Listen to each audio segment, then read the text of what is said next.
일반적인 불안은 말이에요. 늘 있지만 이게 막 불안 장애가 돼서 어느 순간 나를 엄습하는 경우도 있지만 대부분 이 불안을 가지고도 그냥 일상을 살아가요. 이게 뭐냐면 일상을 살아가고 오늘도 출근하고 오늘도 내일 해가면서 불안한 건 요건 괜찮은 거예요. 불안이 일정 부분 통제 영역 안에 있는 거고 아무것도 하지 않으면서 불안한 건 이게 worst예요. 최악이에요. 그런데 뭔가를 하면서 불안한 거 있잖아요. 요거는 괜찮은 거예요. 뭔가를 하는데 불안마저 없어. 베스트죠. 근데 이런 인간은 없어요. 이 40이라고 하는 이 공간이 굉장히 진공 상태인데 그 안에 우리가 생각하는 여러 번의 빅뱅이 있을 수 있어요. 그 빅뱅이 있을 수 있는데 그게 뭐 이직이라는 빅뱅이 될 수도 있고 결혼이라는 빅뱅이 될 수도 있고 뭐 출산이라 혹은 뭐 육아라고 하는 빅뱅이 될 수도 있어요. 우리가 그 빅뱅 가운데서도 40이 좋은 건 뭐냐면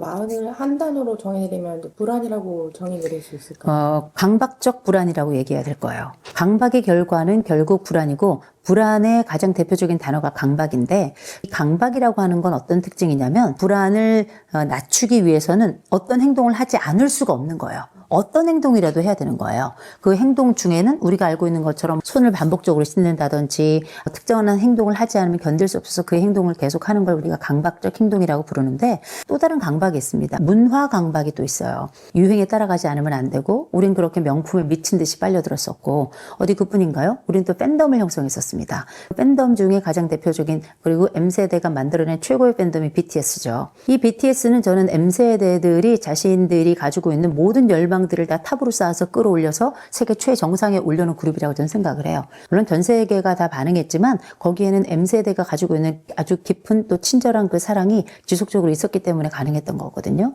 결국 이건 뭐냐면 어떤 것에 정신이 팔려있지 않으면 견딜 수가 없는 거예요. 어떤 것에. 이 M세대가 자기가 가지고 있는 삶에 대해서 굉장히 중요하게 생각하는 세대라 윗세대가 볼 땐 굉장히 이기적인 세대처럼 보일 수 있어요. 왜? 자기만 아니까. 근데 이건 자기만 아는 게 아니고요. X세대까지만 해도 이 책임과 의무가 굉장히 중요해서 국민교육 헌장 막 외우고 국민의 뭐 4대 의무, 3대 의무 이런 거 막 주관식으로 써가면서 그렇게 답을 썼던 세대예요. M세대부터는 학생들의 인권조례부터 시작해가지고 자기 권리가 어떤 것인지를 배우면서 살아간 데다가 우리가 알고 있는 자본시장이 본격화되면서 자본의 아들, 자본의 딸로 성장한 첫 세대라 진정 자본의 눈뜬 첫 번째 세대라고 생각해요. 이들부터 청년 주식이 시작된 거 아니에요. 학교에서 가르쳐주지 않은 경제 수업을 자기들이 알아서 민간에 가서 일부러 시간 내어서 듣고 그걸 통해서 따로 공부를 해서 스터디그룹 만들어서 거기서 집단으로 함께 투자를 하고 사모펀드도 들어가고 옛날에 청년 세대들은 그런 거는 상상하지도 못해서 그저 공부만 하면 되는 거예요. 이들은 알고 있는 거죠. 생존하기 위해서는 학교에서 배운 것 그 이상을 해야 된다는 걸 알고 있는 거예요. 요 세대부터는 사실상 우리가 정시가 있고 수시가 있는데 수시의 방법이 뭐 수천 개라고 하지만 기본적으로는 우리가 학교에서 하는 것 그 이상의 것을 늘 해내야지만 원하는 목표에 성취한 어렸을 때부터 이런 성장 가도가 기본적으로 논 외의 것까지 해야지만 성공할 수 있었던 세대라서 이 자본에 대한 것도 자기가 따로 선별적으로 이 곤란한 것들 속에 내가 자본을 투자해서 시간을 투자해서 그걸 통해 가지고 또 다른 자본의 큰 틀을 또 만들고 M세대들의 졸부들이 되게 많잖아요. 부동산에 임장 막 다니고 막 이렇게 하는데 이거 X세대까지만 해도 그렇게 많았던 게 아니에요. 주로 이런 것들은 나이 많은 사람들이 한다고 생각했던 그 돈의 영역에 젊은이들이 뛰어들기 시작한 건데 물론 거기에는 부모 세대의 영향이 되게 많아요. 야, 돈 벌라니까 우리가 보니까 이렇게 해야 되더라 저렇게 해야 되더라. 심리적 임장 그리고 귀로 들은 임장 귀로 들은 주술이 본격화되기 시작한 거거든요. 이 모든 것들은 뭘 얘기했냐면 이들은 이 풍요를 놓치고 싶지 않아요. 이들은 내가 어렸을 때 풍요롭게 성장했던 이 풍요를 놓치고 싶지 않고 또 잃을 것 같은 불안이 굉장히 높은 거예요. 잃을 것 같은 불안이라고 하는 게 이 세대가 가지고 있는 거대한 단어라고 말씀드렸잖아요. Z세대보다는 덜 잃은 세대예요. Z세대는 기본적으로 세월호 때 그 뒤로 이제 같이 침잠한 세대고요. 더 나아가서 코로나 대학 다니면서 완전히 마스크, 대학 축제 한번 못하고 그렇게 그리고 딱 졸업해서 취업하려니까 지금 경기가 이 모양이잖아요. M세대는 이거보다는 나아요. 이미 들어가 있기는 해요. 이들의 불안도 안정적일 수는 없는 것이 경기가 계속 어려워지면 감원이 시작된단 말이에요. 다행히 우리는 이미 40대에 들어서 우린 경력직이에요. 아직 우리는 기회가 있는 사람들이에요. Z세대들은 경력 한 번 없이 곧 지원의 기회조차 없는 사람들이라 이런 차이는 있어요. 우리가 경력직으로 들어간다 하더라도 우리가 꿈꾸고 생각하고 있는 다른 사람들의 성공만큼의 자본을 내가 얻어갈 수 있느냐? 그렇지 못한단 말이에요. 우리가 직장생활 해봐서 알잖아요. 직장생활 다 뻔한 겁니다. 그런데 내 친구들은 또 내 SNS에 봤더니 뭐 전 세계가 다 졸부예요. 전 세계가 다 명품이고 도대체 그게 어디까지가 짭이고 어디까지가 찐인지 잘 모르겠는데 그런 비교 사회 속에서 엄밀히 말해서 이 비교 사회를 뒤집으면 비교 지옥 속에서 성장하면서 아직도 몸부림치고 있는 세대이기 때문에 이 불안이란 단어는 현실적으로 나를 감싸고 있는 이 성장 과정에서 내게 왔던 그 수많은 비교의 자원들, 성장을 위한 이 갈망들, 자본이 가지고 있는 강력한 힘, 자본의 그 꿀맛과 단맛과 어마어마한 그 마술을 알면서도 끌려갈 수밖에 없는 이 자본의 세대들이 가지고 있는 엄청난 현실이고 우리나라 특별히 현장에서 경험하는 더 나이 든 세대들의 그 고통과 아픔과 가난하게 살아가는 풍요를 잃어버릴 수밖에 없는 내가 가지고 있는 나머지 풍선이 다 터져버릴 것 같은 그들이 이미 가져가 버리고 다 소진해버려서 우리에겐 더 이상 남아있지 않은 국민연금과 같은 그런 불안한 미래들을 두고 이들이 고민하는 거죠. 이건 불안한 거죠. 뭐든 하지 않으면 견딜 수 없는 거예요. 이게 사회적으로는 집단 무의식이라고 저는 생각을 하는데 왜 그렇게 달리는지 왜 그렇게 무슨 뭐 독서를 막 하고 뭔가를 막 해요. 왜냐면 하지 않으면 견딜 수가 없는 거예요. 이 공허감을, 이 불안감을. 근데 그게 특별히 40대에서 아주 두드러진단 말이에요. 50대는 왜 안 뛰는지 아세요? 다리가 아파서 못 뛰어요. 40은 아직 건강하고 충분히 이 러닝을 할 때도 그냥 뛰지 않잖아요. 양말도 브랜드, 의상도 브랜드, 머리띠도 브랜드, 심지어 또 등산 가도 스틱도 브랜드 이런 거 있잖아요. 아직 40대는 이 브랜드로 성장한 이 세대는 아직도 브랜드 열풍, 브랜드의 그 맛을 알고 기쁨을 알고 당연한 거라고도 생각을 하고 아직도 집단의 힘이 있어요. 집단의 힘이 있어서 아직은 몰려다녀요. Z세대부터는 각자 좀 흩어진 개념이 있는데 아직은 M세대들은 몰려다니는 세대라 크루도 자꾸 이렇게 M들끼리 모여가지고 몰려다니잖아요. 약간 들개처럼. 근데 그들은 알아요. 우리가 들깨 집단처럼 모여야 산다는 걸 알아요. 그리고 모여서 거기서 나의 존재감, 나와 유사한 사람들과 함께 있을 때 안전감을 경험하는 거예요. 그게 다 뭐냐면 중요한 성장의 과정이기도 하지만 동시에 그 이면에는 이들이 뭔가 하지 않으면 견딜 수가 없는 이 불안이 이들을 움직이는 굉장히 중요한 작동 버튼이 된다는 걸 이제 보여주는 거죠. 불안? 이런 것들을 해소하려면 어떻게 해야 될까요? 저는 조망 능력이 되게 중요하다고 생각해요. 조망 능력이라는 게 뭐냐면 제가 이제 강의를 하거나 그러면 세대와 관련된 강의를 많이 해요. 한국전 이전의 산업화 세대, 그 다음에 베이비붐 세대, X세대, M세대, Z세대, 뭐 알파세대, 베타세대 이런 식으로 제가 강의를 많이 하는데 이 세대에 대한 강의를 하는 이유가 뭐냐면 각 세대마다 키워드가 있어요. 각 세대를 움직이고 각 세대를 대표하는 대표 단어들이 있단 말이에요. 각각의 단어들을 보면 나라는 사람이 어디 있고 어떤 특징을 가지고 있을 수 있겠구나. 나와 함께 살고 있는 다른 세대는 어떤 특징이 있으니까 이런 특징들을 기반으로 해서 이들과 어떻게 살아갈 수 있겠구나라는 큰 조망 안에서 나를 보게 되는 거거든요. 이걸 우리가 객관화라고 하죠. 보통 내 자신이 가지고 있는 장단점, 개인의 주관적 삶에 대한 객관화인 거고요. 시대에 대한 객관화를 해야 돼요. 보통 이렇게 불안하고 쫄리는 사람들은 자기 인생 숲에서 길을 잃은 거예요. 세대의 숲에서 길을 잃은 거거든요. 그럴 때 한 번쯤 긴 호흡을 가지고 세대를 쭉 살펴보면 아, 내가 가지고 있는 이 세대의 특징이 첫째, 나만의 것이 아니구나. 매 맞을 때 옛날에 우리 학교 다닐 때 매 맞아 보잖아요. 나만 맞으면 억울해. 다 맞으면 또 괜찮아. 그죠? 잘 보면 나만 불안한 게 아니라 너도 불안하다는 걸 알게 되고요. 내가 가지고 있는 방법이 거칠고 서툴다고 생각했는데 알고 보니 다른 애들도 거칠고 서툴어. 이러면 약간 안심이 돼요. 다운그레이드 한다고 얘기는 하지만 하향 비교도 나쁘지 않아요. 우리는 하향 비교를 필요할 때 하고 대부분 다 상향 비교를 합니다. M세대는 아직은 다 상향 비교를 해요. 상향 비교를 하는 건 나쁜 건 아니에요. 상향 비교를 하면 그와 비슷해지려고 하거든요. 위를 향해 달려가려고 해요. 하향 비교는 필요할 때마다 가지고 와가지고 하향 비교할 그 대상을 딱 정해놓으면 인생이 편하니까. 제가 가끔 드리는 말씀이 있는데 정신 건강의 최고봉은 남 탓이에요. 남의 탓하면 얼마나 편해요. 세상 편하잖아요. 내 탓을 하면 그게 괴로운 거죠. 이 M세대들은 알고 있어야 되는 게 있어요. 본인들은 아직까지는 남 탓을 하는 세대라는 걸. Z세대부터는 다 내 탓 세대로 이제 들어가서 자기 처벌을 공개적으로 하는 세대가 되거든요. 지금 M세대까지만 해도 우리를 위해서 뭘 해줬는데요.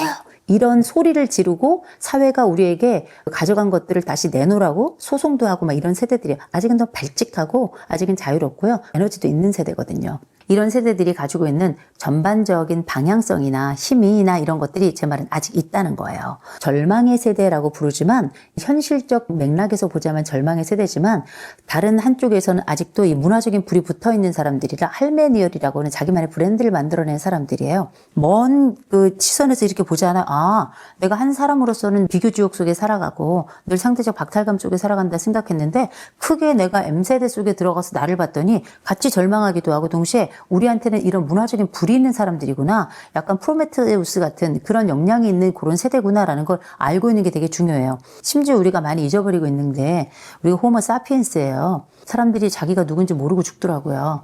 호모 사피엔스는 생각하는 인간이라는 뜻이잖아요. 신석기, 청동기, 철기 쭉 지나서 21세기 찬란한 문화와 문명을 꽃피우고 있는데 호모 사피엔스 속에 내가 들어가 있다는 걸 기억하고 있어야 돼요. 나무를 보지 말고 숲을 보라 이런 얘기를 자꾸 하는데 나무를 보는 순간 우리는 정글 속에서 인생이 다 단도 하나 들고 이제 막 파헤쳐 가는 건데 이렇게 가다 보면 끝도 한도 없이 그렇게 밀림 속에 파묻혀 죽는 겁니다. M세대는 이게 싫은 사람들이에요. 발칙한 세대이고 풍요롭게 자라기도 했고 더 나은 삶을 추구하기도 하고 내 인생이 빛났으면 좋겠어 반짝반짝. 그러려면 뭐 해야 되냐면 먼 거리에서 숲을 보는 연습을 자꾸 해야 돼요. 그래야 길을 잃지 않아요. 40이란 나이, 우리가 보통 공자님이 40이면 불혹이라 그랬어요. 흔들림이 없대요. 40 넘은 분들 다 알아요. 미친 듯이 흔들려요. 50 나이 먹으면 괜찮아 보이지만 50이면 지천명이라고 공자님 말씀하셨어요. 제가 50 넘었는데 왜 지천명인지 알아요. 문제가 지천이라서 그래요. 이거 되게 중요한 주제예요. 사람은 나이를 먹어도 내 삶에 대해서 내가 자부한다라고 얘기할 수 없는 거예요. 늘 우리는 그렇게 불완전한 존재이긴 해요. 한 가지 기억하게 될 건 긴 삶에서 보자면 우리는 되어가는 존재라는 것. 되게 중요한 거예요. 요 시기가 불안해요. 불안이라는 건 사람을 미치게 합니다. 이러지도 못하고 저러지도 못하게 40대가 많이 하는 것 중에 자꾸 나비포옹 자꾸 이렇게 하고 스스로를 그렇게 셀프 케어하려고 애를 쓰잖아요. 전 되게 좋다고 생각해요. 이렇게 작고 큰 셀프케어 방식을 사용하는 것도 굉장히 좋지만 거대한 시선을 가져야 된다. 왜냐하면 M세대부터는 X세대보다 훨씬 더 오래 살아요. 훨씬 더 오래 삽니다. 지금 100세 넘는 분들 워낙에 많잖아요. M세대들은 거의 다 100세를 다 넘어요. 혼자 스스로가 1세기 이상을 사는 사람이라는 걸 기억해야 돼요. 그 세월을 어떻게 사냐. 지금도 죽을 것 같은데 난 미리 죽을까. 이렇게 생각하는 분들도 계신데 기억하셔야 돼요. 우리가 쭉 살아와서 40대가 되면 얼추 아는 게 있어요. 아, 우리가 밑바닥도 있지만 다시 올라오는 순간도 있다는 걸 그래도 경험하는 나이가 40이에요. 내가 이런 극복의 경험들이 나름 누적치가 있는 나이가 딱 40 넘어서부터는 이 30이 주는 그 불안하고 방종, 이기 느낌하고는 40은 딱 달라요. 왠지 내가 중년이 된 느낌이 살짝쿵 있단 말이에요. 멋대로 행동하지도 못해요. 몸도 삐걱삐걱 좀 하기 시작하고 더 중요한 건 나에게는 이제 삐걱거리기 시작하면서 과거보다 왠지 내가 천식이 심해진 것 같고 이런 느낌이 있겠지만 우리는 극복치를 더 갖게 됐다는 거예요. 굉장히 중요한 개념이고 더군다나 이 40이 주는 기쁨을 좀 만끽했으면 좋겠어요. 이 40이 주는 불안이 크지만 40이 주는 기쁨도 굉장히 크거든요. 불안이 여러 가지가 있지만 틈새 불안, 성취 불안, 이직 불안, 얘기 불안, 비교 불안 이렇게 제가 5가지를 얘기를 하는데 우리가 말하는 이 불안의 요소들이 40대에만 있는 건 아니에요. 젊으면 젊은 대로 나이가 많으면 나이 많은 대로 다들 그렇게 불안들이 많이 있지만 40이 좋은 이유는 뭐냐면 진행형이면서 불안하다는 거예요. 계속 뭔가를 하면서 불안해한다는 거예요. 이건 굉장히 청신호예요. 불안한 사람은 불안은 마치 뭐와 같냐면 목을 조이는 것과 똑같아요. 공황장애 같은 거 보세요. 미칠 것 같잖아요. 죽어버릴 것 같아요. 그런 사람들은 그 순간에 아무도 못하고 아무것도 할 수 없이 그냥 숨만 쉬는 것만으로도 그냥 다행인 거예요. 일반적인 불안은 말이에요. 늘 있지만 이게 막 불안 장애가 돼서 어느 순간 나를 엄습하는 경우도 있지만 대부분 이 불안을 가지고도 그냥 일상을 살아가요. 이게 뭐냐면 일상을 살아가고 오늘도 출근하고 오늘도 내일 해가면서 불안한 건 요건 괜찮은 거예요. 불안이 일정 부분 통제 영역 안에 있는 거고 아무것도 하지 않으면서 불안한 건 이게 worst예요. 최악이에요. 그런데 뭔가를 하면서 불안한 거 있잖아요. 요거는 괜찮은 거예요.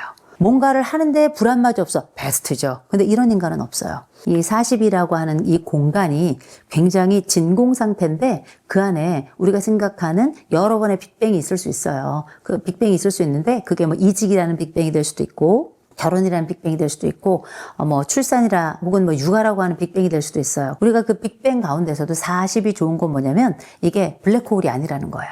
이 빅뱅이 시작이 되면서 이 각각의 빅뱅이 마치 이렇게 하면서 어쩌면 멀리 보면 이 빅뱅은 꽃이 피는 것 같이 보일 수도 있거든요. 그 사이에 각각의 고민과 어려움이 있겠지만 오늘도 내일을 향해서 뭔가를 하고 있잖아요. 직장 계속 나가고 내가 살고 있던 사람들과 그럭저럭 살아가고 또 이런저런 어려움이 있지만 내일의 일상이 또 이어진다. 40은 괜찮은 40이다. 이 말씀을 좀 드리고 싶어요. 이 세상에서 제일 힘이 센 게 뭔지 아세요? 일상이에요. 일상. 일상은 얼마나 무서운 거냐면 내가 일상을 만드는 것 같죠. 일상이 나를 길들이는 겁니다. 그리고 나를 구원해요. 우리가 보통 40이 되면 부모님 돌아가시는 분들이 꽤 있어요. 이 부모님이 딱 돌아가시고 갑자기 교통사고가 나고 뭐 이런저런 어려운 일이 딱 발생해요. 그러면 일상이 딱 멈춰버리잖아요. 그럼 우리가 일상에 장애가 생긴 거예요. 부모님이 돌아가셔서 장애가 나도 시간이 지나잖아요. 배가 고파. 이 치사한 배가, 이 눈치 없는 배가 꼬르륵거려요. 이게 일상이에요. 우리는 늘 그때 되면 밥을 먹었고 그때 돼서 얘가 다시 배가 꼬르륵 거리는 거예요. 우린 장례 치르고 나면 아픈 가슴 부여잡고 다시 또 출근해야 되는 거예요. 근데 그게 일상인데 그 일상이 이 사람을 살려내는 거예요. 그래서 우리는 불안할 수 있다. 그리고 그 어떤 세대보다 20세기에서 21세기로 넘어가면서 누구도 확신할 수 없는 그 불안 속에서 그렇게 태어나고 성장하고 살아가는 도중에서도 가장 요동치는 그 나이대에 우리는 21세기를 맞은 거거든요. 그러면 21세기 그 요동치는 나이에 20세기 직업의 80%가 사라지고 우리가 알고 있던 조그만 휴대폰 시대를 끝나서 이제 스마트폰을 넘어서 우리보다 훨씬 더 똑똑한 챗GPT, 제미나이, 퍼플렉시티 이런 것들을 쓰는 세대들과 같이 또 일을 해야 돼요. 그렇다고 우리의 미래가 또 정해진 것도 아니고 세상이 달라지면서 나라는 사람의 스탠스도 굉장히 어려워졌단 말이에요. 그러나 우리가 매일 아직은 할 일이 있고 계속 어떤 일을 해가고 매일 나의 일상을 이어간다면 불안하나 이 삶은 괜찮다. 이 말씀을 저는 꼭 드리고 싶어요. 사람은 미치기 전에 가야 돼요. 미친 후에 가면 정말 그때는 어려워집니다. 미칠 것 같을 때 가야 돼요. 우울에 미칠 것 같고 죽을 것 같고 뭐뭐 할 것 같다 할 때 있죠. 그때 가야 돼요. 그때가 지나고 나면 우리가 골든타임이라는 게 있잖아요. 이 골든타임이라는 건 굉장히 중요한 말입니다.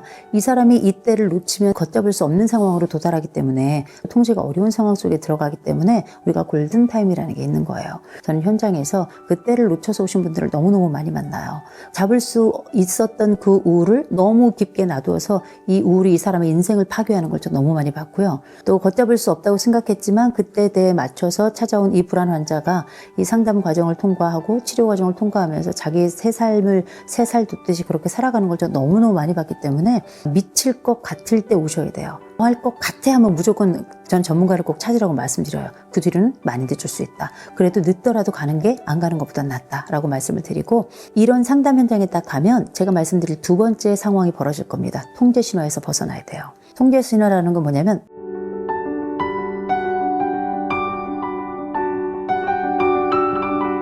마흔이 지나면 한국인 대부분이 겪는 현실이 어떤가요? 일단 40 지나고 나면 꽤 나는 사회적으로 어느 정도 이제 승진을 했고요. 요새는 결혼을 안 하는 분들도 있고 하는 분도 있지만 뭐 결혼 여부를 떠나가지고 내 삶에서 안정성이 어느 정도 자리를 잡았습니다. 친구도 거의 패턴을 다 가지고 있어요. 부모님들도 동시다발적으로 늙어가고요. 잔소리도 좀 줄어듭니다. 왜냐하면 따로 사니까. 이건 좋은 지점이에요. 내 영역을 갖추어 가면서 나의 일, 나의 돈, 나의 관계 이런 많은 것들이 어느 정도는 꼴을 갖추어요. 40이라고 하는 거는 얼추 내 인생의 스케치가 끝났다. 경제적으로 다소 불안한 점이 있지만 여전히 나는 직장을 가지고 있다면 아직 이직의 가능성도 있고 나라는 사람이 아직 젊기 때문에 채용의 가능성도 여전히 있는 거고요. 관계상으로 보자면 친구가 없던 사람들도 살살 친구가 생겨나는 시기인 게 이때 우리가 MBTI에서 말하는 중용이 시작되기 시작됩니다. 이게 뭐냐면 나는 I야, 나는 E야 이렇게 얘기를 하는데 나이가 얼추 먹으면서 산전수전 공중전 딱 겪잖아요. 이 그래프가 이렇게 짧아집니다. 점수가 작아진다는 얘기죠. 양쪽을 골고루 쓸 수 있는 힘이 생겼다는 거예요. 한 가지가 줄어들었다는 게 아니라 두 가지를 다 쓸 수 있게 됐다는 거, 눈치가 좀 생겼다는 거죠. 사회적인 구력도 좀 생겼다는 거고. 어디 그뿐인가요? 경제적으로도 내가 월급만 받는 게 아니고요. 퇴직연금도 그렇고 개인연금도 그렇고 국민연금도 살살살살 들어가면서 약간 그 파이가 커졌을 때예요. 해지가 약간 망설여지는 이런 나이가 사실은 40대거든요. 사회적 인간으로서 자리를 잡아 사회적으로 정착이 된 이런 인간이다라고 말씀드려야 될 것 같아요. 20대가 가지고 있었는 요동치는 불안정성이나 30대가 가지고 있는 이 사회에 적응하기 위한 쓰라림이나 이런 것들도 얼추 좀 정리가 돼가지고요. 나의 해방일지라고 하는 그 드라마를 보면 그 연령대가 대부분 40대가 많아요. 그 40대가 딱 나의 해방일지 쓰기 좋을 때거든요. 나를 이렇게 객관적으로 보기도 하고 내 안쪽을 좀 추스르기도 하고 내 주변을 좀 바라보기도 하고 하면서 나라는 사람이 좀 인생을 살아보니까 인생은 좀 이런 것 같아 라고 하는 첫 번째 운을 뗄 수 있는 나이가 저는 40일 거라고 봅니다. 삶이 좀 너무 불안할 때, 마흔을 지나서 삶이 너무 불안할 때는 무엇부터 해야 될까요? 나가서 뛰세요. 뛰어야 돼요. 아직 다리 건강하니까 혹시 다리 불편하면 걸으시면 돼요. 내가 불안하다 싶잖아요. 우리가 여러 방법, 뭐 나비포옹도 하고 뭐 접지도 하고 뒤꿈치를 들었다 뗐다 하고 안정액을 막 꿀꺽꿀꺽 마시기도 하고 그러는데 저는 늘 말씀드립니다. 불안하잖아요. 이 주변의 모든 것들이 다 뒤틀려 보여요. 그리고 모든 것들이 다 불안정하게 느껴지고요. 모든 것들이 다 짜증이 납니다. 왜냐하면 안정적이지 않으니까. 그런데 인간은 몸이 먼저 좀 피곤해야 돼요. 일단 나가서 뛰잖아요. 그러면 제일 먼저 땀이 나고 약간 긴장했던 이 근육들이 나중에 뛰고 나면 약간 이완이 되면서 정신도 이완이 돼요. 40은 아직 젊을 뿐만 아니라 요새 40대들 다 잘 먹어요. 다 잘 먹어가지고 다이어트 비만 뭐 이런 것도 있겠지만 기본적으로 에너지 다 좋고 영양제까지 다 땡겨 먹잖아요. 그런 사람들은 불안할 때 더 불안해요. 살이 찌고 이 에너지가 많아지잖아요. 사람 분노가 더 빠르게 올라옵니다. 명절에 더 싸우는 거예요. 내가 너무 힘들다, 어렵다, 불안하다 이런 생각이 들면 그 생각이 들 때마다 할 수 있다면 바로 나가서 뛰어야 됩니다. 산책 한 바퀴라도 무조건 하고 와야 돼요. 내 불안이라고 하는 세계를 탈출하는 가장 쉬운 방법이 가장 정확한 방법이 가장 중요한 방법이에요. 불안은 하나의 세계를 구축해요. 그 불안은 또 다른 불안을 계속 끌어당깁니다. 없는 불안마저도 당겨서 내 안쪽의 세계를 다 불안으로 완전히 가득 채우게 되는데 그럴 때 우리는 이 사람을 환자라고 부르는 거예요. 정신과 찾아가고 상담실 찾아가고 다 좋은데요. 1차적으로 그런 데 가기 전에 먼저 달리고 뛰고 해야 됩니다.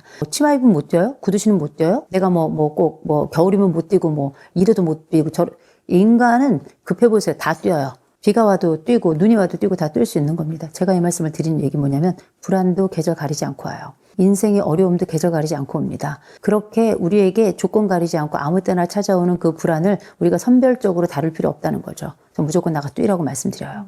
두 번째는 뭐냐면 40대가 되잖아요. 그러면 인생의 장기 계획을 막 세워요. 그거 어디서 배웠냐면 연금 들면서 생겨난 거예요. 100세, 110세 막 이러면서 이때가 되면 얼마 받습니다 딱 하잖아요. 그리고 머릿속에 쫙 인생 그래프가 축축축축 생겨나요. 그래서 이때는 이렇게 이때는 저렇게 되는 게 없어요. 그런 계획을 세우는 것만으로도 기특해요. 다만 제가 이런 말씀 드려요. 불안은 말입니다. 장기적으로 해결되는 게 아니에요. 불안은 무조건 단기예요. 단기 목표를 세우셔야 됩니다. 제가 아까 무조건 불안할 때 뛰어나가라, 뛰라, 나가라 이런 얘기 했는데 이거 되게 중요하거든요. 근데 불안이라고 하는 게 저 먼 미래에 있는 것까지 다 끌어다가 얘기 불안까지 함께 하는 거거든요. 비교 불안도 있어, 이직 불안도 있어, 성취 불안도 있어, 별의별 불안들이 다 있는데 이 각각의 불안들은 다 과거, 현재, 미래 다 있는 겁니다. 한 번 불안하기 시작하면 사지, 오장, 육부가 다 덜덜 떨릴 정도까지 불안은 우리를 침범해요. 그냥 그 소장의 융털 돌기까지 다 들어와가지고 파헤치는 것 같거든요. 그래서 뭘 해야 되냐면 단기 목표를 정하셔야 돼요. 성취를 다시 한번 느끼게 하고 내가 가지고 있는 비교보다 나만의 열매를 얻고 열매를 향해서 단기 호흡을 하고 단기 걸음을 걷는 요 역할을 하시는 게 굉장히 중요해요. 누가 나한테 계획을 줘요? 아무도 우리에게 계획을 주지 않아요. 40 넘어가면 그거 우리 다 알거든요. 또 한 가지 아는 게 있어요. 40 넘어가면 우리가 누구도 나에게 이런 해법을 주지 않는다는 것도 알지만 내가 그 해법을 만들어 간다는 것도 알아요. 예를 들어서 우리가 수능도 보고 중간고사, 기말고사 이런 것도 막 보고 그랬잖아요. 그런 시험들을 딱 보거나 하면 자격증 준비하거나 그럴 때 딱 그 시험 보는 날짜가 있어요. 그 날짜까지 우리가 힘들어도 어떻게 이 악물고서는 모든 기쁨과 즐거움을 뒤로 미루고 그 목표를 향해서 요거 끝나고 나면 요거 해야지. 요거 우리가 그걸 프리맥 효과라고 불러요.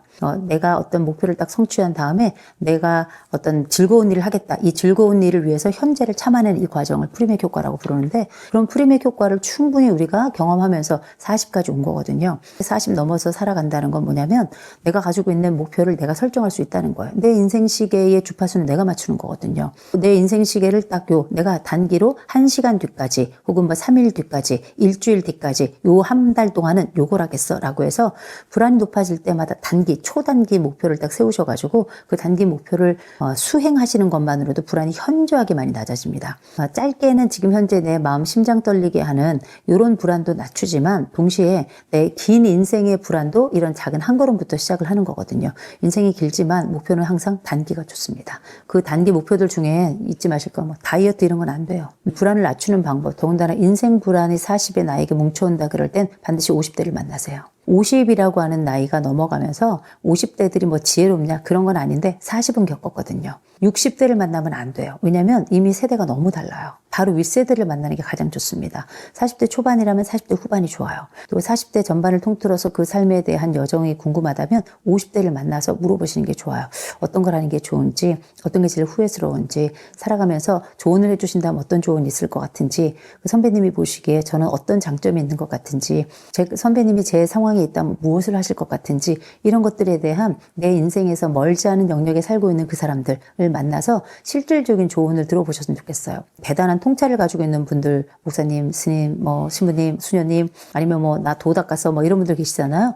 이런 분들 찾아가서 어떤 것도 듣는 것도 너무 좋고, 아니면 시대에 여러 우리들에게 명철을 주는 여러 인생의 멘토들이 있을 수 있죠. 괴테도 우리에게 말하고 쇼펜하우어도 말하고 얼마나 많은 수많은 뭐 심리학자들이 우리한테 얘기하겠어요. 근데 그분들이 다 죽었어요. 그걸 알고 있어야 돼요. 너무 시대를 우리랑 멀리 떨어져 있어서 괴리감이 크게 느껴질 수, 현실감이 좀 작고 괴리감이 좀 클 수 있어요. 그때 그 얘기를 들을 땐 끄떡끄떡끄떡 하는데 실질적인 조언이 안 되는 경우가 많아요. 그럴 땐 어떻게? 네, 바로 위에 있는 바로 그 형, 바로 그 누나, 언니, 바로 그 오빠 세대들을 찾아가서 그들의 가장 가까운 이야기들을 듣는 게 저는 훨씬 더 현실적인 조언이라고 생각합니다. 불안하다 싶을 땐 물론 이런 병리적 불안은 병원을 찾아가고 상담가를 찾아가는 게 맞아요. 그러나 그게 아니라면 내 인생 전반에 대한 나도 모르는 흔들림이 있다면 그때는 책 읽어보는 거 다 좋거든요. 할 수 있다면 저는 50대를 직접 만나서 그 눈동자를 보면서 그 콧김을 쐬면서 그 입에서 나오는 이야기를 들어보면서 실질적으로 내 눈에, 내 코에, 내 귀에, 내 입에 그 사람의 이야기에 그 삶이 직접적으로 들어올 수 있도록 그렇게 하는 게 저는 정말 좋다고 생각합니다.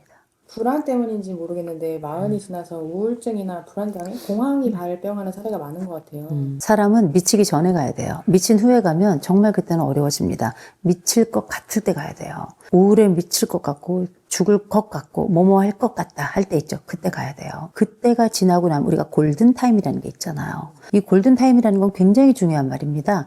이 사람이 이때를 놓치면 걷잡을 수 없는 상황으로 도달하기 때문에 통제가 어려운 상황 속에 들어가기 때문에 우리가 골든타임이라는 게 있는 거예요. 저는 현장에서 그때를 놓쳐서 오신 분들을 너무너무 많이 만나요. 잡을 수 있었던 그 우울을 너무 깊게 놔두어서 이 우울이 이 사람의 인생을 파괴하는 걸 저 너무 많이 봤고요. 또 걷잡을 수 없다고 생각했지만 그때에 대해 맞춰서 찾아온 이 불안 환자가 이 상담 과정을 통과하고 치료 과정을 통과하면서 자기 새 삶을 새 살 돋듯이 그렇게 살아가는 걸 저 너무너무 많이 봤기 때문에 미칠 것 같을 때 오셔야 돼요. 할 것 같아 하면 무조건 전 전문가를 꼭 찾으라고 말씀드려요. 그 뒤로는 많이 늦출 수 있다. 그래도 늦더라도 가는 게 안 가는 것보다 낫다라고 말씀을 드리고, 이런 상담 현장에 딱 가면 제가 말씀드릴 두 번째 상황이 벌어질 겁니다. 통제 신화에서 벗어나야 돼요. 통제 신화라는 건 뭐냐면 내 병은 내가 알아. 이게 통제 신화예요. 내 병을 내가 알 것 같으면 사람이 미치겠습니까? 내 병이 내가 알 것 같으면 암에 걸리겠어요? 그러나 우리는 나이 불문하고 20대건 30대건 50대건 80대건 90대건 다 암도 걸리고요. 내 병은 내가 안다 말하다가 그렇게 병이 깊어져서 온 가족이 달달 시달리면서 너는 왜 제때 안 왔니 하면서 욕먹어가며 그렇게 살아가는 거긴 해요. 자기 스스로 이제 40이란 나이가 여전히 아직은 심정적으로는 사춘기의 연장이 되게 많아요. 뭐든지 할 수 있을 것 같은 아직 전능감을 가지고 있고요. 아직 여전히 내 몸이 건강하기 때문에 몸이 나에게 주는 신호를 되게 많이 무시하면서 지금까지 살아왔던 나이기 때문에 내가 가지고 있는 우울도 나에게 반드시 신호를 줘요. 이상하게 친구가 계속 만나기 싫고 다른 사람들이 뭐라 얘기하면 자꾸만 난 짜증만 나고 회복되는 기미가 없고 입맛도 점점 떨어지는데 그냥 자꾸 술만 땡기고 이런 상황들이 반복되는데 누가 봐도 야, 너 요새 좀 이상해 이런 얘기를 하는 거 다 시그널이거든요. 내 몸도 시그널을 주고 정신도 내 주변에 있는 사람들도 다 시그널을 주는데 내 스스로가 나 혼자서 내 몸은 내가 한다라고 울부짖는 거 보통 80대 90대 어른들이나 하는 얘기입니다. M세대들 참 훌륭하다고 생각해요. 20, 40대들이 왜 훌륭하다고 생각하냐면 내 발로 정신과를 찾아간 첫 번째 세대예요. 남들이 그 이전부터 등 떠밀려서 가던 그 이전 세대들하고 다르게 내가 뭔가 이상하다고 싶잖아요. 스스로 알아서 제 발로 병원에 예약하거나 상담 예약해가지고 찾아온 첫 세대고 자기의 자녀 세대들도 문제가 있다면 상담사들의 도움을 받는 첫 세대예요. 전 정말 훌륭하다고 불공평하다고 생각해요. 의원아 내 병을 고쳐라. 의원도 자기 병을 못 고쳐요. 자기 스스로 인생을 살아가면서 생겨나는 타의에 의해서 침범당하거나 혹은 조절할 수 없거나 통제할 수 없는 그 삶을, 내 삶을 스스로가 이 오장육부 5개, 10개의 손가락과 10개의 발가락으로 어떻게 처리하겠습니까? 이 세상에 수많은 손과 수많은 발들이 있거든요. 내 스스로 이 작은 손, 작은 발로 세상을 통제할 수 있다는 생각도 말지만 더 중요한 건 내 몸을 통제할 수 있거나 내 정신을 통제할 수 있다는 생각을 하지 마세요. 왜냐하면 정신을 통제할 것 같으면 지가 왜 우울해요? 그렇잖아요. 몸을 통제할 것 같으면 왜 아픕니까? 인간은 자기 통제 능력은 옛날부터 없었어요. 전능감이라는 건 전능감만 있어요. 전능성은 없는 겁니다. 우리가 아이를 낳고 키우면 아이는 처음에 생각해요. 울어요. 그럼 어떻게? 부모가 와서 기저귀를 척 갈아줘.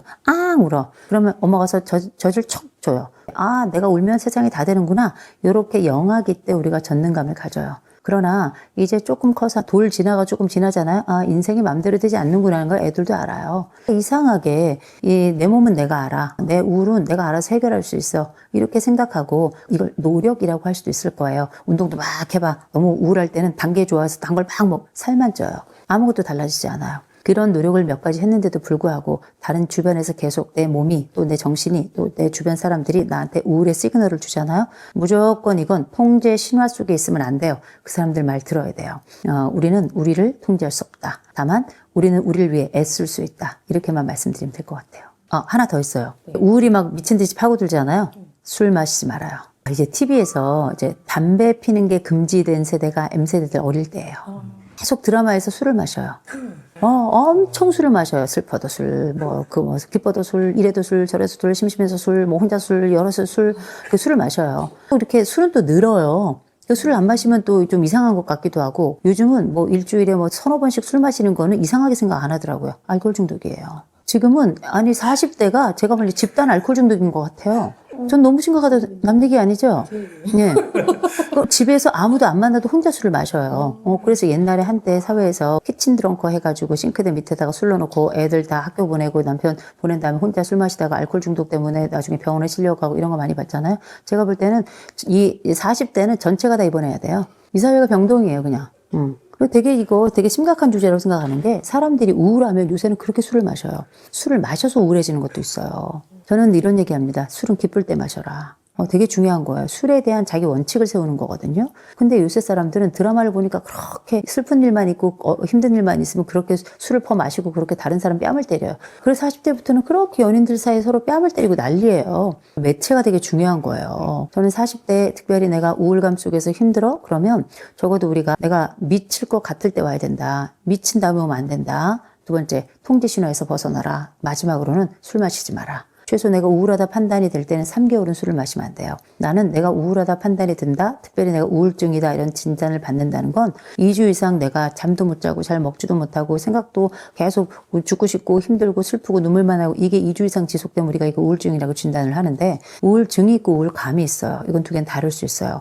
약간 우울감이 있는 건 또 다른 상황에 의해서 충분히 내가 정신적인 리프레시가 될 수 있는 거예요. 또 기쁜 일 있으면 같이 깔깔깔깔 웃고 그런데 24시간 슬프다? 이건 내가 완전히 그 눈물의 저수지 속에 들어가 있는 거거든요. 나는 침잠된 인생이 돼버린 거예요. 이럴 땐 나 스스로 나올 수가 없어요. 내가 아무리 너의 머리를 끄댕이를 잡아서 겉으로 올린다 하더라도 이미 내 몸 전체가 물속에 들어와 있는데 내가 나를 어떻게 살립니까? 그렇게 술을 마시는 거는 특별히 우울감이 강하다 싶을 때는 절대 술 마시지 않는 게 좋아요. 그게 나를 오히려 더 침잠하게 한다라고 제가 확신합니다. 몸이 불편하고 힘들잖아요. 정신도 당연히 무너지는 거예요. 우울해지고 뭔가 안 되는 것 같고 우리가 평생 다이어트 하는 이유는 간단해요. 몸이 마치 이렇게 예쁜 몸을 바디 쉐이프를 가지면 뭔가 내가 괜찮은 사람이 된 것 같고 정신적으로도 굉장히 유쾌함을 많이 느끼고 다른 사람한테 막 자랑질을 하잖아요. 근데 금방 또 찌긴 하죠. 근데 핵심은 뭐냐면 그 몸 상태를 한번 기억해 본다면 몸이 우리에게 미치는 영향은 얼마나 큰지 단순히 그 건강 차원을 넘어서 자신감에도 굉장히 영향을 많이 미치고요.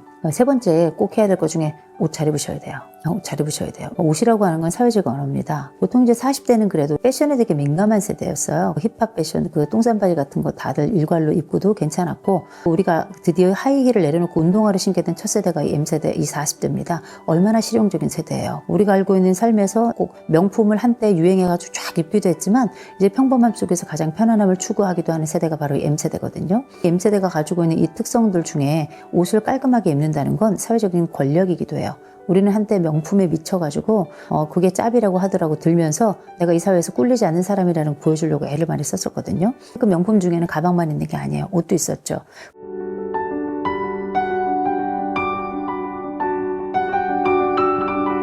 마흔이 되면은 뭘 해야 될까요? 꼭 해야 되는 것들이 있을까요? 일단은 저는 돈 관리하라고 말씀드려요. 돈 관리를 왜 말씀드리냐면 40대가 되면 어쨌든 뭐 직장을 가지고 있는 분들은 월급은 따박따박 나온 지가 좀 오래됐어요. 그래가지고 늘 월급은 나오는 거라고 생각하는데 곧 없어져요. 되게 중요해요. 한때 우리가 경기가 마침 어려웠고 그럴 때 IMF 때 일명 3초땡 얘기가 나왔었어요. 30대 초반에 들어가면 바로 나와야 된다. 5, 6도 뭐 50, 60 될 때까지 남아있으면 도둑놈이다. 뭐 이런 얘기 막 했었어요. 지금 경기가 굉장히 어렵습니다. 인생은 굉장히 오래 살게 됐고요.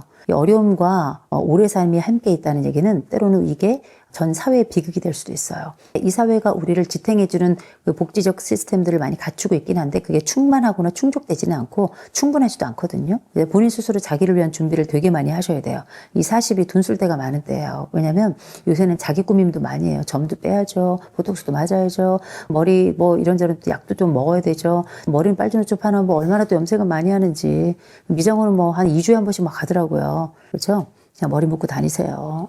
왜냐면 이게 M세대하고 Z세대가 되게 달라요. M세대 때는 뭘 했냐면 플렉스라는 단어가 있었어요. 욜로라는 단어가 있었어요. Z세대로 넘어가잖아요. 요노가 되잖아요. 욜로라고 하는 거는 내 인생이 한 번뿐이니까 그냥 한번 나 인생 멋지게 살아보자라는 건데 멋지게 살려면 다 돈 들어갑니다. 통장 다 털고 해서 뭐 해외여행 다니고 뭐 이렇게 다니더라고요. 인생도 뭐 몸도 또 하나니까 여기도 뭐 저렇게 하고 뭐 저러기도 저렇게 해서 성형도 많이 하고 다 괜찮거든요. 근데 이제 40은 그만하세요.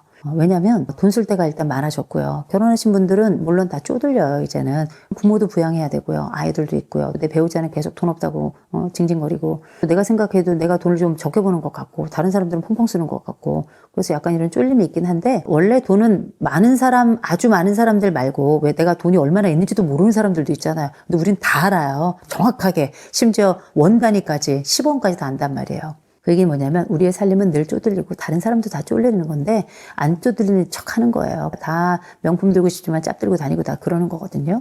지금부터 우리는 40대부터 전 잊지 말고 연금 들라고 꼭 말씀드려요. 제가 무슨 뭐 보험회사 직원도 아닌데 왜 이렇게 나와가지고 무슨 생보회사에서 나온 것처럼 그러냐 하는데 저는 노년기가 어떻고 중년기가 어떤 것인지 연구를 통해서도 제 삶을 통해서도 너무 잘 알고 있는 사람입니다. 저는 20대부터 연금을 들었어요. 일명 연금의 여왕입니다. 제가 불안이 높은 것도 있어요. 내가 언제쯤 이후로 65세 이후 내가 퇴직한 이후에 내가 어떻게 살까에 대한 고민을 전 아주 옛날부터 많이 했던 사람이라 지금은 그 연금들 중에 일부는 끝나고 아직도 넣고 있는 것들도 있지만 그런 것들이 작은 것들, 변액으로 하는 것들은 얼마 안 넣어도 나중에 늘릴 수 있는 거거든요.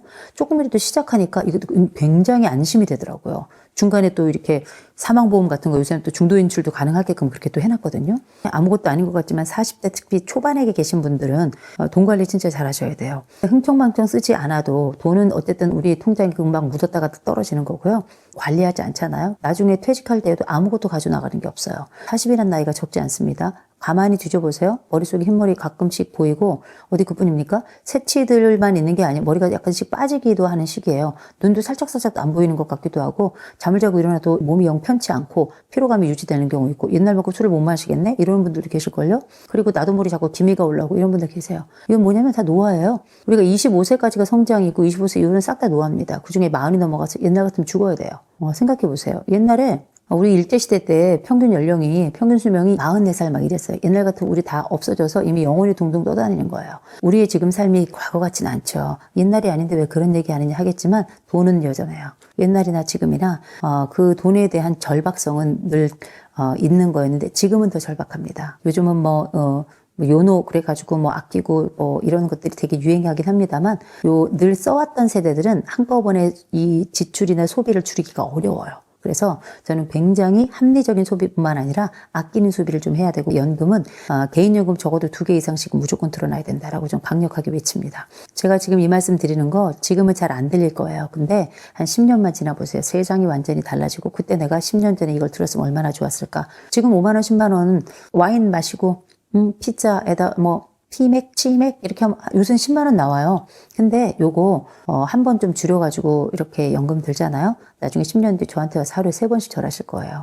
정말 저는 확신합니다. 이 40대가 돈을 버는 때이기 때문이에요. 50이 됐을 때 지금 경기를 볼 때 내 삶이 어떻게 될지 알 수 없어요. 지금 벌 수 있을 때 모아두는 거 굉장히 중요하다. 특별히 이 40에 번 돈으로 우리는 굉장히 오랜 세월 흐뭇하게 살아갈 것이다. 제가 말씀을 드리고요. 두 번째, 몸 관리하셔야 돼요. 지금부터 이제 근육이 쭉쭉 빠지는 시기고요. 근육은 안 생기는 시기고요. 몸은 축축 처지는 시기고요. 피부는 더 처지는 시기고요. 그런데 이 40이라고 하는 게 안티에이징, 동안 뭐 이런 것들이 유행하면서 내가 당장은 별로 안 늙은 것 같은데 1970년대, 60년대 이럴 때 사진 한번 비교해 보세요. 그때의 40대와 지금의 40대. 지금은 애기예요, 얼굴이. 그래서 자기가 애기인 줄 아는데 착각이에요. 피부가 애기라고 인생도 애기는 아니에요. 많은 분들이 자꾸 특별히 M세대들부터는 굉장히 부모들이 예쁘게 귀엽게 사랑스럽게 정말 공주처럼 왕자처럼 키워가지고요. 지금도 본인이 공주 왕자인 거라고 생각하는 분들이 계세요. 너무 좋은 노래 아까 잠깐 말씀드렸잖아요. 반딧불이. 응? 나는 별인 줄 알았어. 근데 알고 보니 반딧불이야. 나는 형편없는 사람이야 라는 게 아니에요. 반딧불이도 자기 삶이 있는 겁니다. 내가 누구인 줄 알아야죠. 제가 정말 싫어하지만 늘 얘기하고 그 다음에 늘 후회하는 단어. 사람은 국어랑 수학을 잘해야 된다. 국어를 잘해야 주제를 알고 수학을 잘해야 분수를 한다. 나쁜 얘기처럼 들리겠지만 내가 누구인지를 알고 내 분수에 맞도록 사는 거. 지금 현재의 나를 돌아보라는 게 아니에요. 네 주제꼴이 이런데 널 왜 이렇게 사니가 아니고요. 너의 미래를 준비하라는 겁니다.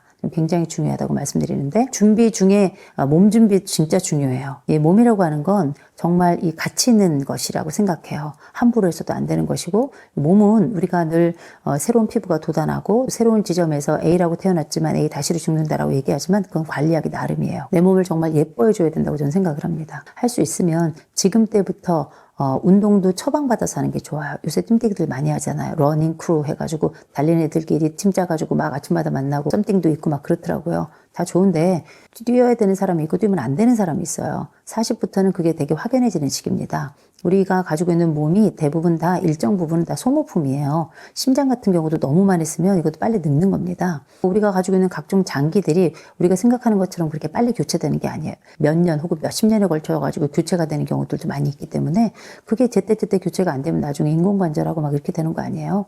내 몸을 아끼는 건 굉장히 중요합니다. 요새 술들 많이 마시고 하는데 그렇게 술을 마시면 나중에 어떻게 되겠어요? 알코올 중독 아니면 그냥 치매가 오는 겁니다. 요새 초기 치매도 굉장히 많거든요. 초기 치매가 물론 유전적인 소인도 굉장히 많지만 강력하고 아주 심각한 문제 중에 하나가 바로 알코올 문제예요. 내 몸을 위해서라도 알코올 정말 줄여야 됩니다. 어느 회사에서는 뭐 심장에 좋다 그러는데 그렇게 많이 마시는 술은 심장에도 안 좋아요. 뇌에는 당연히 좋지 않고요. 내 몸에 대한 관리. 그래서 운동도 하시는데 반드시 운동 처방 받아서 하셔야 돼요. 운동 처방은 보건소나 아니면 정형외과 같은데 아니면 재활의학과 같은데 가시잖아요. 운동 처방 받으러 왔습니다. 지금 이 사람의 체형, 이 사람이 가지고 있는 질병, 이 사람이 가지고 있는 전반적인 상황 이런 것들을 다 고려해서 당신에게는 이런 운동이 좋습니다. 저런 운동이 좋습니다. 이렇게 제안을 해줘요. 저는 제안받은 운동이 저는 발레예요. 발레인데 상상하지 마세요. 뭐 참고로 제가 이제 발레를 시작하고서 발레복을 사야 되잖아요. 발레복을 또 핑크색, 뭐 깜정색 이렇게 사가지고 막 입는데 저희 남편이 뒤에서 막 사진을 막 찍더라고요. 그래서 왜 찍냐 그랬더니 슬플 때마다 보겠다고. 아무튼 근데 우리가 알고 있는 이 삶의 자리에서 운동이라는 건 인간은 기승전 몸뚱입니다. 이 몸뚱이란 말 되게 거칠게 생각하는 분들이 많은데 몸하고 몸뚱이하고 뭐가 그렇게 달라요. 내가 몸을 함부로 대하면 이건 몸뚱이가 되는 거고요. 내 몸을 귀하게 대하면 이게 몸신이 되는 거 아니겠습니까? 내가 가지고 있는 삶의 여러 자산들 중에 특별히 40대의 가장 근원적 자산이자 힘의 자산은 저는 몸이라고 생각합니다. 몸 아끼고 예쁘게 생각해 주셨으면 좋겠어요. 몸 함부로 대하지 마시고. 대체로 몸이 잘 망가지기 시작하는 시기이기 때문에 간도 쓸개도 뭐 할 거 없이 다들 이때부터는 슬슬 약해지는 시기예요. 약할 때 자기의 몸을 대하는 건 자기의 자식 대하듯 했으면 좋겠어요. 자기 부모보다는 자기의 자식 대하듯. 치사랑은 없고 내리사랑은 있다고 얘기하는데 자기 몸을 잘 돌보지 않기 시작하는 때가 40대부터예요. 왜냐면 아이들 좋은 거 먹이고 아이들 좋은 거 입히고 하느라고 나는 영양제 하나도 제대로 안 먹고 나는 또 예쁜 옷도 또 마다하고 이렇게 사는 게 지금 40대의 핵심적인 특징이고 그래서 내가 약간 심리적 빈곤감을 경험해요. 내 애는 먹이고 입히는데 나는 가진 게 없는 내 스스로는 참 볼버릇 없는 사람처럼 느끼는 헌신하지만 이 헌신이 헛된 것 같은 그래서 이런 마음에 큰 구멍이 난 것 같은 세대가 바로 40대거든요. 이런 40대가 자기 스스로를 끌어올릴 수 있는 방법은 여러 가지가 있겠지만 제일 첫 번째는 돈 관리라고 하는 거는 현재뿐만 아니라 미래를 향해서 나를 좀 단단하게 구축하는 하나의 스케치를 하는 과정이잖아요. 몸 관리라고 하는 거는 현재 시점부터 행복감이 만들어지면서 미래를 위한 일종의 구축 자산이라고 보시면 돼요. 우리가 운동만 하더라도 근육이 생겨나죠. 근육이 생겨나잖아요. 그냥 근육만 생겨나는 게 아니에요. 머리뿐만 아니라 정신 근육, 우리가 흔히 알고 있는 마음 근육도 굉장히 단단해집니다. 도파민과 세로토닌이 건강하고 적절한 방식으로 분비가 되기 때문에 자신감도 굉장히 좋아지고요. 어떤 문제 해결감뿐만 아니라 많이 얘기하는 회복 탄력성까지도 좋아져요. 이건 여러 연구를 통해서 많이 나타난 이야기이기 때문에 몸과 마음은 또 정신은 혼연일체, 일종 전인 건강이 인간이 가지고 있는 기본적인 건강의 기본이기 때문에 내가 몸이 건강해지면 정신도 건강해질 가능성이 굉장히 크고요. 정신이 건강해지면 더불어서 몸에도 영향을 미치는 건 당연한 겁니다. 몸의 관리를 통해서 내가 가지고 있는 이 불안이라고 하는 취약한 40대의 이 크레바스와 같은 구멍을 털어 막을 수 있는데 기여할 수 있다고 생각을 하고요. 또 한 가지는 40대가 되면 자신감 많이 떨어지거든요. 더군다나 이제 여러분 이후로 올라오는 후배들, Z세대나 알파세대의 후배들과 같이 일을 해야 돼요. 걔네들은 여러분들하고 다른 도구를 사용하고요. 능력치도 다르고 지능도 다릅니다. 훨씬 더 똑똑한 아이들이 아주 완전히 다른 장비를 들고 와서 여러분들하고 똑같이 곡괭이질하는 거하고 차원이 다른 거예요. 우리가 알고 있는 이런 차원에서 내가 꿀리지 않고 밀리지 않는 방법은 일단 몸이라도 건강해야 된다. 사람은 몸이 불편하고 힘들잖아요. 정신도 당연히 무너지는 거예요. 우울해지고 뭔가 안 되는 것 같고. 우리가 평생 다이어트 하는 이유는 간단해요. 몸이 마치 이렇게 예쁜 몸을 바디 쉐입을 가지면 뭔가 내가 괜찮은 사람이 된 것 같고 정신적으로도 굉장히 유쾌함을 많이 느끼고 다른 사람한테 막 자랑질을 하잖아요. 근데 금방 또 찌긴 하죠. 근데 핵심은 뭐냐면 그 몸 상태를 한번 기억해 본다면 몸이 우리에게 미치는 영향은 얼마나 큰지. 단순히 그 건강 차원을 넘어서 자신감에도 굉장히 영향을 많이 미치고요. 세 번째 꼭 해야 될 것 중에 옷 잘 입으셔야 돼요. 옷 잘 입으셔야 돼요. 옷이라고 하는 건 사회적 언어입니다. 보통 이제 40대는 그래도 패션에 되게 민감한 세대였어요. 힙합 패션, 그 똥산바지 같은 거 다들 일괄로 입고도 괜찮았고, 우리가 드디어 하이힐을 내려놓고 운동화를 신게 된 첫 세대가 이 M세대, 이 40대입니다. 얼마나 실용적인 세대예요. 우리가 알고 있는 삶에서 꼭 명품을 한때 유행해가지고 쫙 입기도 했지만, 이제 평범함 속에서 가장 편안함을 추구하기도 하는 세대가 바로 이 M세대거든요. M세대가 가지고 있는 이 특성들 중에 옷을 깔끔하게 입는다는 건 사회적인 권력이기도 해요.